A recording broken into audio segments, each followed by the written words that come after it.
धूमधाम रे पालन है बड़दिन। सारा राज्य आज धूमधाम रे पालन होइछि बड़दिन। ख्रीष्टी धर्मावलम्बी एई दिनटी विशेष महत्व रही है। यीशु कृष्ण जन्मदिन उपलक्षे पालित एही पवित्र पर्व रे शांति प्रेम और भाईचारार संदेशर वार्ता बांटी बड़दिन पालन करिथांती ख्रीस्टियान संप्रदायर लोक माने।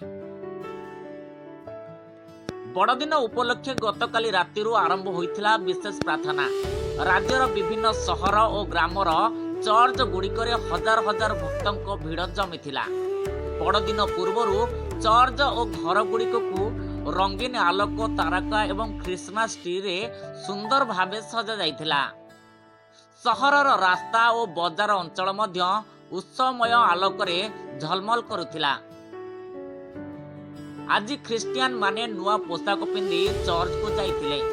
कैंडल गीत प्रार्थना और पवित्र बाइबल पाठ माध्यम रे यीशु को जीवन और शिक्षा को स्मरण करा जाइथिला।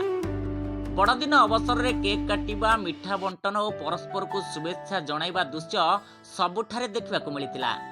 सांता क्लॉज आगमन समस्तक मुहरे हस फुटाई देइथिला। बड़दिन केवल एक उत्सव नुहे बरम यह शांति और सेवार दिन। बड़दिन को सुचारू भावे पालन करने पुलिस पक्षर कड़ा सुरक्षा व्यवस्था करा जाइथिला। समस्त प्रमुख चर्च और भीड़भाड़ अंचल पुलिस मुतयन करिथिला प्रशासन। समग्र राज्य रे शांति आनंद और उत्साहर परिवेश मध्य धूमधाम रे पालन होइछि बड़दिन। एही उत्सव समस्तक जीवन रे सुख समृद्धि और नुआ संदेश नहीं आसु। मेरी report the rural news Odia.